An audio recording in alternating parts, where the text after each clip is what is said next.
CCTV 김호준의 뉴욕타임스. 네, 안녕하십니까. 김호준의 뉴욕타임스 시즌2. 네, 오늘은 고성국 박사.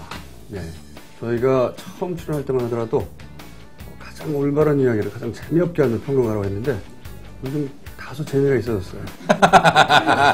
약간 많이 날리고 여기서 훈련을 받아가지고 네, 잠시 후에 저희가 고성국 박사님과 고성방가 시작하겠습니다. 김용민의 시사 돼지. 이 사실 말이죠. 우리 고성국 박사님 재미없게 얘기한다 하시는데 글쎄 그 말에 대해서 제가 뭐 동의는 안 합니다만 이건 확실합니다. 가장 옳은 얘기를 가장 무섭게 얘기하는 분이다. 왜 그러느냐? 준비한 동영상이 있습니다. 함께 보시겠습니다. 재미없기만 해봐. 서울시 의회가 오세훈 시장의 이 무상급식에 대한 입장만 반대한 것이 아니에요. 한강 르네상스 사업도 반대했고, 아라뱃길 사업도 반대했고, 양화대교를 이렇게 이 굴곡지게 만드는 사업도 반대했고, 다 반대했습니다. 그런데 서울시 의회가 주민들한테, 시민들한테 위임받은 권한이 그런 것 아닙니까? 서울시의회가 불법을 한 게 뭐 있습니까? 권한을 넘어섰다고 한다면 그야말로 권한쟁의 소송을 거쳐서 법적으로 바로 잡으면 될 일이죠. 이것을 서울시의회가 오세훈 시장을 죽이기 위해서 사사건건 반대를 하는 바람에 오세훈 시장이 주민투표로 갈 수밖에 없었다라고 논리를 지금 세우시는데 전혀 그렇지 않습니다. 현재 요 하나만 말씀드리고 의회의 뜻을 말씀하시는데 그러면 말이죠. 한강 르네상스라든가 아라뱃길이라든가 양화대교를 개조하는 사업이라든가 다 언제 결정됐습니까? 지난 2010년 지금의 민주당이 장악한 서울시 의회가 등장하기 전에 서울시 의회가 동의하고 결정한 사안입니다. 그러면 그때 서울 시민들이 뽑아서서 만든 그 서울시 의회는 그러면 존중되지 말아야 됩니까? 그때 다 그 서울시 의회가 동의해서 만든 서울시의 주요 사업들을 자기네들이 여소야대가 됐다고 다 스톱시켜버리면 어느 시장이 무슨 일을 할 수 있습니까? 제가 반론을 드립니다. 그러면 행복도시 참여정부 때 결정된 건데 정권 바뀌었다고 왜 그거 수정한다고 했습니까? 그리고 김진우 의원 그 수정안 계속 찬성했잖아요. 그건 맞는 행동입니까? 그거는 사안이 좀 다르죠. 그거는 뭐가 사안이 다릅니까? 잠깐만요. 논리적으로 똑같죠. 아니 그건 정권이 바뀌거나 의회가 여소야대에서 여대야소가 되거나 하면 기존의 사업 중에서도 이건 도저히 안 되겠다 싶은 것은 고칠 수 있는 겁니다. 그 권한을 준 거예요. 네, 서울의 애청자입니다. 네네, 말씀 주시죠. 김진희 의원한테 한마디 얘기하겠어요. 김진희 의원은 말이죠. 무조건 무슨 이런 문제가 나오면 포퓰리즘 한단 말이죠. 너무 지나쳐요. 네네, 줄여주십시오. 연결머리가 납니다. 네. 한 건 하셨는데요?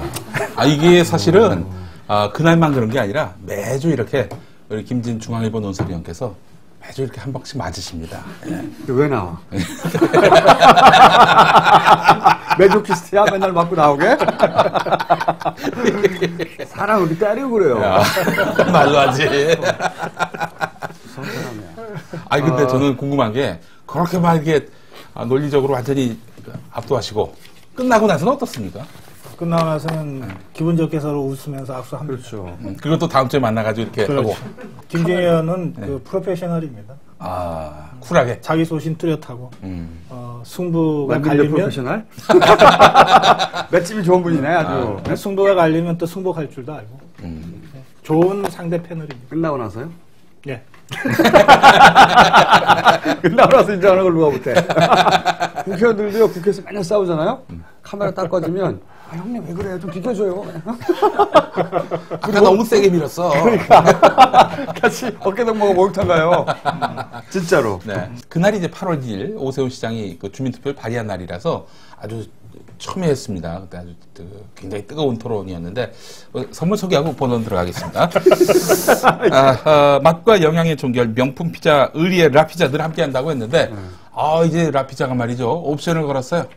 주말 공휴일은 사용할 수가 없으니 가급적 평일을 이용해주세요. 주말 공휴일은 사람이 많다 이거지 이제. 청주점도 오픈했으니 많은 이용 바랍니다. 청주점. 예. 뉴욕타임스 베스트셀러 경제학의 배신 북도둠에서 협찬을 했습니다. 장애인 보호 작업센터 한복을 파는 장사꾼에서 예쁜 장미 모양의 비누를 협찬을 해주셨습니다. 이게 비누예요? 비누입니다. 예. 이거 물에다 떨어놓으면 녹아요, 이게. 자, 그리고 핸드메이드 디자인 액세서리 전문점 슈가 스프레이에서 상품권을 협찬해 주셨습니다. 문화의 메카 충무로 명보 아트홀에서 연일 대박 행진이 이어지고 있는 드로잉 쇼 히어로, 이 여름 시원하게 해줄 멋진 공연의 초대권을 펜타토닉에서 협찬합니다. 고급 와인이 들어왔어요. 라비냐 이 차장님이 아니네 이번에? 아니에요. 어떤 내용인지 편지가 왔어요. 소개를 해드리겠습니다. 안녕하세요. 라비냐의 이 차장님이 개인적으로 협찬하시는 걸 보고 나도 저기에 숟가락을 얹어야겠다 싶어서 금양 인터내셔널의 김 과장도 협찬합니다. 이번엔 김 과장이야. 김 과장. 예. 저도 저 개인적으로 하는 협찬이니까 금양 인터내셔널과 연결짓지 말아주세요. 예. 저희 회사에서 수입하는 와인 중에 가토닉으로 이렇게 읽어야 되나? 예, 검은 고양이라는 뜻인데 쥐가 싫어하는 검은 고양이입니다. 예. 라벨에도 이제 고양이가 그려져 있다고 하는데 진짜 고양이가 그려져 있죠? 고양이. 하는 그 고양이가 그려져 있습니다. 고양이가 그려져 있듯 고양이 와인으로 이제 마케팅이 되고 있는데 각하를 위한 와인, 각하의 섬세한 마음 씀씀이에 헌사하는 각하 헌정 와인입니다. 예. 갓도 네그로네, 갓도 네그로. 예. 갓도 네그로를 마시면서 남은 임기를 아쉬워하는 충정의 마음을 나누어도 좋고, 청와대 공식 와인으로 지정해 주셔도 참 좋지 않을까 싶습니다. 저는 김어준의 뉴욕타임스 열혈 시청자면서 노원구 주민으로 정봉주 전 의원의 카페 회원이기도 합니다. 예. 여지껏 먼 산 불구경하듯이 아무 액션도 후원도 안 해왔는데 뉴욕타임스가 결국 뭔가 하도록 부추기네요. 제작진 모두와 한겨레 식구들 또 항상 응원하고 있습니다. 힘내십시오. 늘 감사합니다. 네, 이렇게 보내오셨습니다. 자, 가장 중요한. 네, 이게 지난주에 대박이 났답니다. 그래요? 예, 그 세 자릿수의 판매를 기록했다고. 아니 우리를 통해서? 그렇지. 어떻게? 이제 myhani.co.kr을 통해서 구입하실 수 있고 080-667에 아니 그럼 100개가 팔렸다면 100개 단위가? 100개 단위가 팔렸다. 자 그러면 오늘 제대로 해야 되겠네. 네. 자 폭포에서 떨어지는 물이 바위에 부서지면서 과학적 원리로 이과수 폭포보다 뭐야 이거는 근데 엄청 심한 거 아니야? 15배 많은 음이온을 발생시킨대. 음이온을? 네. 이과수 폭포보다. 어떻게 하는 거지? 그래서 숲속에서 샤워하는 듯한. 왜 숲속에서 샤워를 하지? 아니 숲속에서 샤워한 사람도 있나? 하여튼 그런 느낌을 받을 수 있어요. 네. 근데 내일은 언제 하는 거야? 좀 기다리세요. 또 기다리세요. 네. 어쨌든 불가사의하네요. 이런 거 우리 방송을 보고 산다는 것이. 네. 계속 사주세요. 자, 이번엔 협찬이 아닌 사연 소개인데요. 뉴욕타임스를 늘 시청하신다는 김모 씨께서 부친이 안성 축산면에서 재배하고 계시는 명품 표고버섯 콩순이와 버섯돌이를 보내주셨었는데 이번 폭우로 재배 농가에 피해를 입었다고 합니다. 아유 너무 안타깝네요. 예, 복구가 되고 안정이 되면 다시 콩순이와 버섯돌이를 보내주시겠다 이렇게 연락이 왔는데 말씀만이라도 너무 감사하고요. 콩순이와 버섯돌이 많이 기억해 주시고 많이 또 판매 또 구입해 주시기 바라겠습니다. 뭐가 또 있네 고지가. 이런 것도 있네. 한겨레 신문사에서 이제 그 구독 확장을 하는데 판매 부수가 많아져야 한겨레 신문도 뉴욕타임스에도 실질적인 도움이 되니까 앞으로 그 신문 구독하실 때 뉴욕타임스 이름으로 해달라 이런 이야기입니다. 그래 이건 말이지 내가 보기엔 제작진의 꼼수예요. 그러니까 구독 신청을 cctv@hani.co.kr로 해가지고 성함, 연락처, 주소 보내주면 저희 쪽에서 연락을 드리겠다. 그리고 그 실적은 우리가 먹겠다. 뭐 이런 얘기죠. 바로 그거죠. 그렇죠. 네. 예. 독자센터에 직접 하지 마세요. 직접 하지 마시고 뉴욕타임즈의 CCTV 한이 COKR 해주세요. 네. 이번 신문 구독 확장에 무료 지원을 해주시겠다는 분이 있는데 한겨레 신문 제2창간중앙 집행위원이면서 주주독자이신 이노형범님께서 1년은 대신 구독료를 대납할 테니까 그 이후부터는 직접 대시라.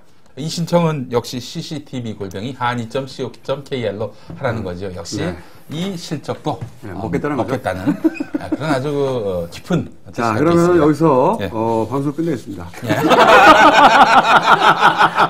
고맙습니다. 오늘 와주셔서 감사합니다. 자, 그러면 본격적으로 고성방가 한번 해볼까요? 예, 예. 네, 고성방가. 아유, 기자 아까 오세훈 시장 그 발의 얘기를 했는데, 박사님. 네. 아주, 가끔씩 좀 틀리실 때가 있지만은, 대체로는 다 맞추셨단 말이죠. 지난번 한나라당 그, 당대표 경선 때는 꼴등은 맞추셨어요. 네. 그때 이제, 원희룡을 말씀하셨고, 제가 홍준표를 얘기했는데, 홍준표가 됐지 않습니까? 어떻게 된 사연입니까? 아니, 뭐, 김원영 정수는 점을 치는 사람이니까. 아니, 내가 봤을 때, 그 박사님 말씀 굉장히 일리가 있었는데, 이 원희룡이 기대만큼 뒷심이 없는 거야, 이게 보니까. 그러니까 결국은 이 7.4전대는 박근혜가 선택한 거 아니에요? 그렇죠. 네, 박근혜가 원희룡을 선택할 거냐, 홍준표를 선택할 거냐, 이 선택을 갖고 결국 홍준표를 선택한 거죠. 네. 그런데 저는 지금 박근혜가 후회할 거 있다, 이렇게 봅니다. 홍준표 때문에? 친박계가 잘못 선택했다고 후회하고 있다, 이렇게 봅니다. 그 이유는 뭡니까? 자, 이 지도부, 7.4전대에서 이제 구성된 홍준표 지도부가 해야 될 일이 뭐예요? 물갈이잖아요. 네. 공천 물갈이. 공천 물갈이 해야 되잖아요. 네. 그래서 총선에서 이기는 길을 닦아줘야 되잖아요. 네. 그런데 홍준표는 박근혜 친박계가 표를 모아줘서 된 대표거든. 네. 그러니까 홍준표가 공천 물갈이에 그 칼을 쓰는 순간 친박계가 칼을 쓰는 거가 되는 거죠. 그러니까 원래 제 이 분석은 공천혁명에 칼을 쓰는 그 칼을 친이계한테 넘겨라. 그래야 친박계는 손에 피 안 묻히고 공천혁명 거쳐서 할 수 있다. 이 계산을 하라 이 말이었어요. 그러면은 친이계 대표성을 갖는 원희룡을 대표로 만들었어야죠. 그래서 원희룡이 뭐 친이를 쳐도 아무 소리 못하고 네. 친이계는 자기들끼리 치는 거니까. 네. 이렇게 제가 보기에는 됐던 이제 것이었단 말이에요. 그래서 네. 그 며칠 전에 우리 토론에서도 나왔지만 네. 박근혜가 이 통이 컸다면 원희룡을 대표로 만들었을 것이다. 그런데 통이 작고 그래서 결국은 친이계 원희룡 대표 체제를 못 믿었다. 2008년의 그 공천 트라우마에서 벗어나지 못했다. 그래서 자기가 그래도 믿을 수 있는 홍준표를 선택했다. 이렇게 되는데 해놓고 나니까 홍준표가 자기 말을 듣나? 홍준표는 원래 아무 말도 안 들어요. 아무 말도 안 들어요. 네. 그러니까 자기 이거 말만 들어요. 잘못 선택했다. 네. 라고 하는 걸 그 다음 날부터 후회하기 시작합니다. 그 후회가 어떻게 나타났냐면 유승민의 홍준표에 대한 공격으로 나타나요. 유승민 최고위원이 계속 공격하고 있는 게 바로 그 배경. 근데 이제 박사님 그 말처럼 친이계 원희룡을 밀기에는 친박계가 가지고 있는 피해의식이 너무 커요. 그렇죠. 그동안 믿지를 못하는 거죠. 그렇죠. 왜냐하면 네. 각하를 잘 알기 때문에. 그런 거 있어. 그렇죠. 각하가 그러실 분이 아니거든요. 대통령도 절대 그렇고. 그러실 분이 아니지. 그다음에 이재호가 과연 마음을 비웠는지도 모르겠고. 못 믿는 거죠. 그런 상태에서는 2008년 공천학살이 재현될 수도 있다. 그러면서 제가 보기에 가장 큰 피해를 본 건 원희룡이에요. 그렇지. 네. 원희룡이 승부수를 던졌거든요. 원희룡이 이제 오세훈 시장한테 대한 라이벌 의식이 있어요. 자기가 더 잘났는데 실제로 만나보면 더 잘났어요. 더 똘똘하고 상업판도 있고. 그리고 왜 초선일 때만 하더라도 오세훈 시장이 사실은 뭐랄까 자기 밑에 있었잖아요. 네. 그러다가 그렇죠. 원희룡은 16대 진출했고, 그렇죠. 오세훈은 17대 한 번. 그 초선에 불과했다고 초선에. 자기는 재선이었고 그래서 소위 뭡니까 소장파 수요 모임. 네, 소장파 모임을 이끄는 주축 중에 한 사람이었고 네. 오세훈은 이제 갓 들어온 신입이었던 거죠. 근데 관두더니 갑자기 서울시장이 돼버렸잖아. 대권을 향해 막 뛰어가는 거 아니에요 지금? 그때 서울시장을 오세훈이 할 때도 네. 원희룡과 박형준 지금 특보 네. 이 두 사람이 네. 당내 경선 도전자. 그러니까는 당시에 서울시장 도전했던 사람이 홍준표, 맹영규 네. 이런 사람들이었는데 네. 이 사람들로는 도저히 강금실을 이길 수 없겠다고 판단을 하고 무명의 오세훈을 영입을 한 거죠. 예. 누가 그때 했습니까? 그걸 원희룡과 박형준 두 사람이 했어요. 그저 자기가 오세훈 시장 영입했던 만들어진 사람이 거예요. 한두 명이 아니에요. 특히 그 박계동 형. 근데 그거 두 계동 사람 형은 자기가 데리고 왔다고 얘기했는데 아닌가요? 박계동은 다 데리고 왔다니까. 원희룡과 박형준 두 사람이 결정적인 역할을 했고. 그렇죠. 그리고 네. 원희룡이 그래서 선거 본부장을 맡았고. 오세훈 서울시장 캠프에서 예. 본부장을 맡아서 실제로 선거를 치렀고. 그래서 그런 관계죠. 템백했는데 그리고 나서 이제 관계 역전된 거야. 팀의 관계가 역전되고 인지도 역전되고 그리고 하는 짓도 마음에 안 들고 자기를 대우해주지도 않고 그리고 실제 원희룡이 그래도 그나마 이 보수 진영에서 많이 통하는 그 소수 중에 한 사람이거든요. 그래서 이번에 서울시장 나왔는데 죽었잖아요. 졌잖아. 나경원하고 네, 나경원한테도 졌어요. 작년에. 네.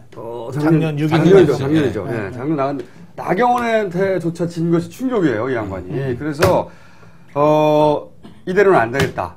이대로 안 되겠고 뭐 사무총장. 그래서 이제 이번에 승부수를 던졌다는 거예요. 신위로 올라탔는데 내년 총선 불출마라는 배수진을 그렇죠. 치고 승부를 던졌는데 또 안 된 거지. 또 안 된 거죠. 이게 원희룡의 승부수이기도 하고 네. 이 승부수를 박근혜가 받았으면 지금 이 한나라당 상황은 많이 달라지는 거예요. 많이 달라졌죠. 그런데 원희룡의 승부수를 박근혜가 못 받은 거지. 그래서 둘다 어려워진 거지. 지금. 원희룡은 각하를 탓해야 되는 거도 원망해야 되는 거도 이게 다 각하 때문이야. 못 믿어가지고 각하는 그러실 분이 아닌데 너무 큰 오해를 사시고 있는 거지. 어쨌든 그래서 하여튼 그렇게 됐어요. 원희룡은 나가리 됐고 이제 오세훈으로 돌아오죠. 오세훈이 이제 물폭탄을 맞았어요. 네. 물폭탄을 맞았는데 광화문 제가 그날 당일날 광화문 그 물이 잠길 때 현장에 있었습니다. 물이 풍풍풍 올라오고 우리 이순신 장군께서 반신욕을 하게 되는 거예요. 그리고 물바다 상황을 제가 봤는데 자, 그러면은 박사님께 우선 그 예언을 한번 부탁하죠. 어떻게 8월 24일 날 그 밤에 누가 웃을 것 같습니까? 이거는 그 시민들이 웃겠죠. 투표율에 도달하지 못한다고 봐요. 저는 개봉 투표율에 3분의 1. 이게 지금 상황이 이렇게 됩니다. 그러니까 이 물폭탄 직전까지는 어쨌든 오세훈의 승부수, 그렇죠. 무상급식 포퓰리즘에 굴복할 거냐, 아니면 단계적이고 점진적인 무상급식이라고 하는 현실적인 안을 채택할 거냐라고 하는 식의 오세훈식의 설명이죠. 이 설명이 상당히 먹혀 들어가가지고 이 무상급식 안만 갖고 투표를 하는 분위기가 만들어졌는데, 그런데 이제 물폭탄 맞고 뭐 이렇게 되면서 오세훈의 지난 5년간의 시정에 대한 평가 선거로 성격이 지금 바뀌고 있어요. 그러니까 무상급식 하나만 갖고 판단하는 것이 아니라 한강 르네상스 뭐 이런 것들. 수혜의 원인을 따지고 보면 뭐 디자인 서울이다, 한강 르네상스다, 뭐 다 이런 것들이 다 연관되잖아요. 그래서 이 문제는 결국은 오세훈 시정에 대한 찬성이냐 반대냐 이렇게 선거 성격이 지금 규정지어지고 있어요. 이렇게 되면 심판 받는 사람이 무조건 불리한 거죠. 그런데 더 안 좋은 것은 오세훈 시장 입장에서 안 좋은 것은 이번 선거는 33.3%가 안 되면 무조건 지게 돼 있는 거거든요. 개봉을 아예 안 하는. 그렇죠. 그러니까 돈을 날리는 거지. 야당은 또는 이 비판적인 시민단체 입장에서는 이처럼 하기 좋은 선거운동이 없는 거죠. 굳이 투표장까지 가게 만들고 거기서 또 잘 골라서 찍어라 이렇게 안 해도 되거든. 나쁜 투표 안 하자 이렇게만 해도 되는 거거든요. 이렇게 하는 거지. 볼일 보세요. 평소대로 볼일 보세요. 휴일도 아니에요. 이런 것이기 때문에 이런 것이기 때문에 이번 경우에는 오세훈의 승부수가 실패할 가능성이 훨씬 높습니다. 그런데 이제 실패는 이미 예정된 거였고 계속 저희가 주장해왔던 그렇죠. 것은 실패할 것은 뻔한데 실패한 이후에 자신이 그 복지 포퓰리즘에 유일하게 맞선 이 보수 진영의 아이콘으로서 단독으로 이렇게 싸우다가 장렬히 전사하여 그 모든 책임을 지고 내가 사퇴하겠다. 그리고 이제 대선에 대해서 가만히 있으면 또 누군가 막 나오려고 하는 그 모양새. 사퇴할까요? 근데 이제는 사퇴하기 힘들어졌다는 거지, 이제. 그런 구조들이 이제 노출이 되고, 사람들이 알고. 사퇴를 하면, 뭐 아마도 8월 24일 날 이제 투표에서 지고, 바로 사퇴를 하면 10월 달에 재보궐선거를 해야 될지 몰라요. 근데 제가 보기엔 사퇴하기 힘들어졌다고 봐요, 그러니까 이제. 만약에 10월 달에 재보궐선거를 하면 민주당하고 한나라당이 서울시장 선거에 다시 붙으면 누가 이기겠어요? 민주당이 이길 가능성이 많죠? 이렇게 되면 정말로 서울시에 있는 그 한나라당 의원들이나 이 예비 후보자들한테는 재앙이죠. 주민투표에도 졌고 연거푸 서울시장에도 지고 그리고 나서 불과 6달 있다가 자기들 선거를 해야 되는데. 그죠? 그러니까 사퇴를 하지 말라고 할 가능성이 많습니다. 못하게 됐죠. 그리고 그럼에도 불구하고 하려고 했을지 모르겠는데. 자, 그러면 어떻게 되냐면. 어차피 한나라당 한나라당 입장에서는 사퇴하지 말고 버텨라. 이미 그런 얘기 막 나오잖아요. 네, 주민투표하고 시장 임기하고 뭔 관계가 있냐 이러잖아요. 사퇴하지 않고 버티면 어떻게 됩니까? 오는 그냥 이렇게 복잡한 정치 분석을 한마디로 정리하니까 진짜 좋긴 한데. 편집하기 너무 힘드니까 고추가 된다라고 얘기해 주세요. 고추가 된다. 네. 그래서 정말 이게 식물 시장이 되는 거예요. 식물 시장. 네. 내시가 되는 거죠? 그래. 너무 짜네. 그 상태에서 한나라당이 내년에 선거를 치를 때 사실은 지금도 잔뜩 이제 어깨에 무거운 짐 짊어지고 가는데 가파른 고갯길에 지금 갑자기 더 큰 뭘 하나 더 짊어지고 가야 될 상황이 돼버리는 거죠. 근데 여기서 한나라당 의원들의 어려운 점은 뭐냐면 여기서 근데 돌아서기가 이미 불가능해졌다. 퇴로가 없다. 퇴로가 없죠. 그래서 제가 이제 항상 주장하는 것이 각하 십자가에 걸렸다가 못 박혔다가 다시 내려와가지고 각하 우편에 앉아 계시다가 사흘 만에 대선으로 구하려고 그랬는데 이제 계속 매달려 있어야 되는 거야. 못 내려와. 됐지. 근데 이제 무상급식 문제만 놓고 본다면 만약에 개표하지 않는다면은 33.3%가 안 돼가지고 개표하지 않는다면은 오세훈 시장은 어떤 입장을 취할 것 같습니까? 그러면 계속 버틸 거예요. 그렇죠. 네. 그러면 이게 개표가 안 되면 어떻게 되는가 하면은 A안도 B안도 채택 안 된 걸로 되기 때문에 그냥 교육청과 서울시의회는 자기들이 하는 대로 그냥 계속 4학년까지만 무상. 이 상황 발생하기 이전으로 돌아가고. 그리고 오세훈 시장은 나는 어쨌든 내 예산 중에 서울시 예산 중에서 그거는 못하겠어 라고 버티면 또 버티게 되는 거예요. 그런 상태로 지지부진하게 갑니다. 그 오세훈 시장이 앞으로 서울시정을 하는 데 있어서 타격을 입을 가능성은? 거의 식물 시장처럼 되죠. 예를 들어서 양화대교를 보면 서울시의회는 지금 양화대교 고치는 거 예산 다 삭감했다. 이렇게 돼 있잖아요. 그럼 오세훈 시장이 할 수 있는 유일한 방법은 뭐 자기 돈 갖고 하지는 않을 테니까 어떻게 됩니까? 이 국토해양부로부터 국비를 보조받아서 하는 거예요. 그러니까 거의 모든 문제를 다 중앙정부에서 돈을 끌어다가 자기가 해야 되는 거거든요. 그러니까 이건 불가능한 거죠, 사실은. 그렇죠. 아니 뭐 서울시의회만 의회입니까? 국회는. 중앙정부의 예산은 국회에서 심의하잖아요. 그러니까 그런 방식으로는 안 되기 때문에 실제로 할 수 있는 일은 하나도 없다. 인생 확 꼬인 거예요, 지금. 아주. 하는 바람에. 근데 제가 여러 차례 여기서 말씀드렸는데 이 출발은 오세훈의 성격에 있는 거예요.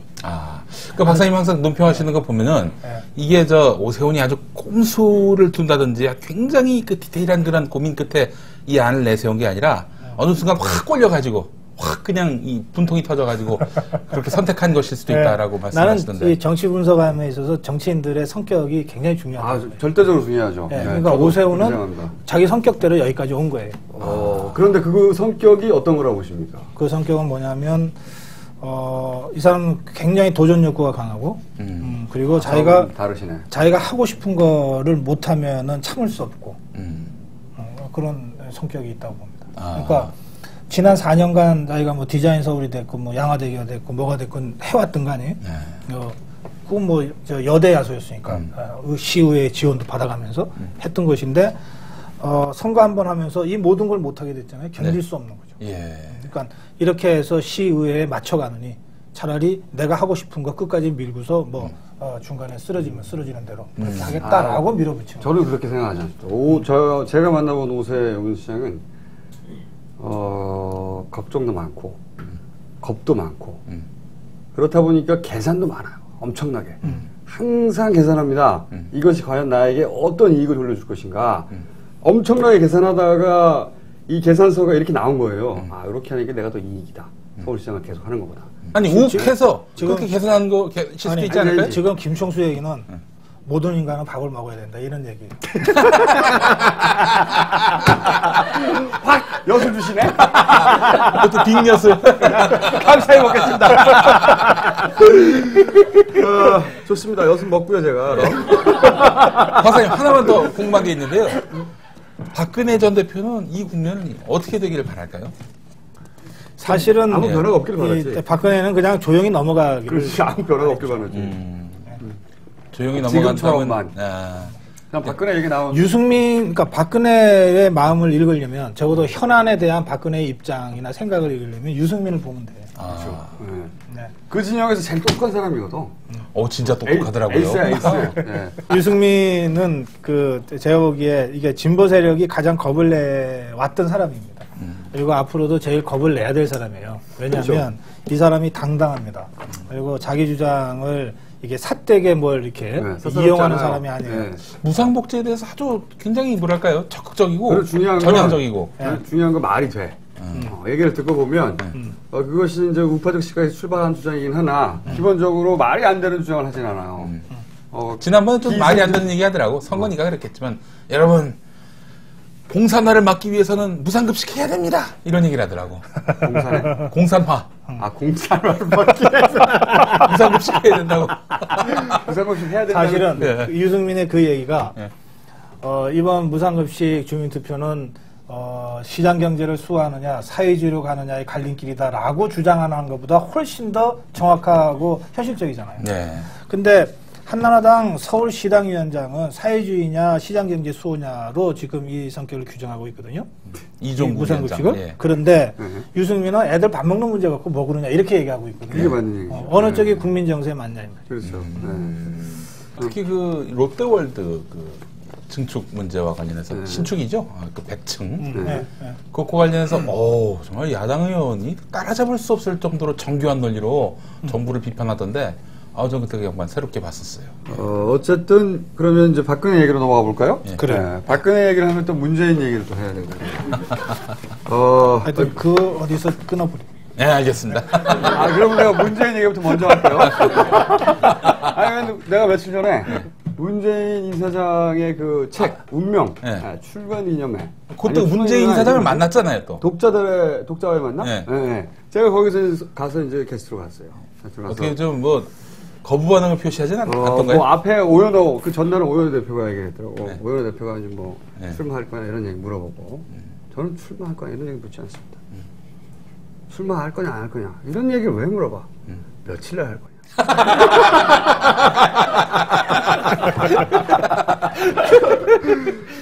며칠 날, 물론 대답이 없길래, 제가, 그러면 내가 선언하겠다. 나를 골라서. 그래가지고 제가 대신 선언하기로 했어요. 대신 선언하기로 하고, 그리고 나서 2년 후에 당선될 텐데, 나한테 뭐 해줄 거냐. 그래서 대답이 없어서, 검찰총장 하겠다고 그랬어. 검찰총장하고 법무부 장관 이런 거. 검찰총장 아무나 하니까. 네, 그렇죠. 아무나 해도. 그런데 이 문재인이 국정원까지 받는다고 그랬어요. 제가 국정원장까지 받을 수 있다. 문재인이라는 신상품이 이게 무슨 그냥 어영부영 출시가 되는 바람에 어영부영. 지금 그 신선도가 계속 떨어지고 있습니다. 그 운명이라는 책을 보고 어떤 사람이 나한테 이런 얘기를 했습니다. 그 경희대 부분인데 이건 어려워서 이제 전액 장학금을 준다고 하는 경희대를 선택을 했는데 거기 그 책에 이런 대목이 나오는 거입니다. 나는 경희대에서 거기서 이제 부인을 만났는데 아내를 만난 거 밖에는 남은 게 없다 이런 식의 표현이 나오는 건가 봐요. 그 대목을 얘기하면서 이거를 읽는 그 경희대 졸업생들은 아마도 지금까지 경희대 출신이라고 자부심을 가졌다가 굉장히 실망하거나 화를 낼 가능성이 많다. 표현을 그렇게 했기 때문에. 그러면 나는 이 사실 자체가 뭐 이렇게 중요한 것이 아니고 왜냐면 신선도가 유지되지 못하고 있다. 이제 맛이 가기 시작했다. 또는 아주 별것도 아닌 그 단어 하나, 문장 하나의 그 미묘한 뉘앙스가 맞으면 이렇게 저렇게 이제 사람들 입에 오르내리고 맞으면 공격이 시작됐다. 이렇게 제가 느낍니다. 네. 그런데 제가 이 문제를 그냥 이제 그냥 지나가지 않고 심각하게 제기하는 이유는 뭐냐면 지금 야권은 말이죠. 예선에서 이기면 본선에서 이긴다 다 그렇게 생각하지 않아요? 총선에서 이기면 대선에서 이긴다고 생각하는 그렇죠. 거죠. 네. 그래서 대통령 후보도 야권 단일 후보 과정에서 야권의 단일 후보가 되면 대통령 따놓은 당상이다 이렇게 그건 좀 바보 같은 생각이라고 봐요. 그러니까 정서가 그런 정서가 있어요. 네, 있죠. 그러면 자, 그 손학규 캠프에서 어떻게 생각할까? 손학규는 어쨌든 총선 이기고 대선에서 손학규가 단일 후보가 되면 그러면 대통령 될 수 있다고 생각하는데 정작 그 자신의 그런 구도를 위협하는 건 박근혜가 아니라 예선 전에 복병으로 나타난 문재인이다. 네. 그러면 겉으로는 뭐 문재인이 아니라 누구라도 이 야권의 주자들이 많이 나서서 으쌰으쌰 하는 것이 좋다고 말은 할지 모르지만 내심으로는 계산이 그렇게 안 돌아간다는 거예요. 그래서 그렇죠. 지금 뭐 안희정의 발언이나 뭐 이광재의 발언이나 이런 등등을 보면 사실은 아주 완곡한 표현들 속에도 이렇게 비수들이 숨어져 있잖아요. 네. 응? 어느 쪽 갑자기 막 손학규를 겨냥해서 칼이 날아가기도 하고 막 이러잖아요. 그러면 이미 문재인이 그 시험에 들었다는 거예요. 그래서 지금 뭐 이 북콘서트를 하고 다니고 말이죠. 뭐 여전히 정치 안 하는 것처럼 하면서 뭐 출마 언제 할 거냐고 물어봐도 대답도 안 하고 이렇게 지금 한가하게 다닐 때가 아니다. 이미 게임은 시작됐고 그리고 뭐 이 창칼이 뭐 왔다 갔다 하고 화살이 왔다 갔다 하는 상황인데 아마도 정작 본인만 그걸 모르고 있는 것 아니냐. 뭐 그런 생각을 합니다. 그 주변에서는 이제 뭐 그런 얘기들을 많이 하나 봐요. 저는 뭐 본인은 모르죠 아직. 작년에 한 번 뵙고 그리고 지난주에 한 번 본 건데 딱 2번밖에 못 봤는데 그 6개월 사이에 변화는 크게 있습니다. 그 작년 말에 그 질문을 했을 때는 진짜 화들짝 그런 소리 하덜덜 말라는 야, 이 말만 안 했을 뿐이지. 거의 그런 분위기. 근데 그때 이제 북콘서트 내용 중에 그런 게 있더라고요. 마치 고성국 박사님을 겨냥한 듯한 그런 발언이 있었는데 어떤 사람은 문재인 이사장이 권력 의지가 없어서 문제다 이렇게 얘기하고 있는데 어떻게 생각하느냐 그랬더니 권력 의지가 있는 사람만 대통령이 되는 시대는 이젠 아니다 이런 식으로 얘기를 했어요. 그러니까 권력 의지가 없던 거는 인정을 하고 없어도 될 수 있다 본인이 한 이렇게 얘기가 아니에요. 근데 네. 그 옆에 비서관이 한 얘기, 양종철 비서관. 그러니까 네. 나는 그런 비서는 좀 옆에 안 뒀으면 좋겠어요. 근데 제가 이제 하려는 얘기가 이쪽이 아니 그런데 정치인도 아닌데 무슨 비서를 두고 다녀요? 비서가 아니라 그분이 청와대 이제 비서관 과거의 출신. 비서였던 분이었죠. 청와대 비서관 비서관. 출신. 네. 예. 그 언론 비서관이었던. 네. 그분이 또 이미 언론계에서는 양정철이 비서관 노릇 한다는 식으로 다 알려져 있어요. Anyway, 맞아요. 실제로 지금도 하고 아니 있어요. 그러니까 네. 명실이 상도해야지. 나도 그건 잘못된 뭐랄까요 지금 플레이라고 보는데 어쨌든 그때는 이제 학을 떼는 표정이었고 도저히 상상도 못할 이런 무례한 정도의 표정을 뭐 이런 새끼가 다 있나 아래로 펼쳐보고 이런 표정이었어요. 그런데 누가 좀 물 좀 갖다 주세요. 목이 잠깐만. 야 이 개새끼야 형이 말한 말도 들어. 나 이거 떠서 먹고 싶다니까. 근데 지난주는 저 대기실에서 대기실에 앉아 있는데 몇 월에 나가시려고? 그러니까 내가 뒤에서 그러니까 웃기만 해요. 그래서 절대 안 나갈 거냐? 절대 안 나간다는 말 안 합니다 이제. 그러니까 제가 보기에는 80에서 90%는 넘어왔다고 봐요. 좋습니다. 네, 넘어왔다고 봅니다. 그러니까 문재인 얘기는 네. 문재인이 출마 선언한 다음에 다시 하자고요. 그 전까지는 똑같잖아, 구도가. 싫어요. 아니면 다음에 나올 때까지 그럼 출마 선언을 시키고 나오든지. 그래서 제가 제가 마지막으로 한 얘기는 그럼 하도 대화하길래 그 토요일이었는데 일요일 날 1위는 자우림으로 예상한다. 만약에 1위가 자우림이 되면 출마 선언을 한 걸로 알겠다.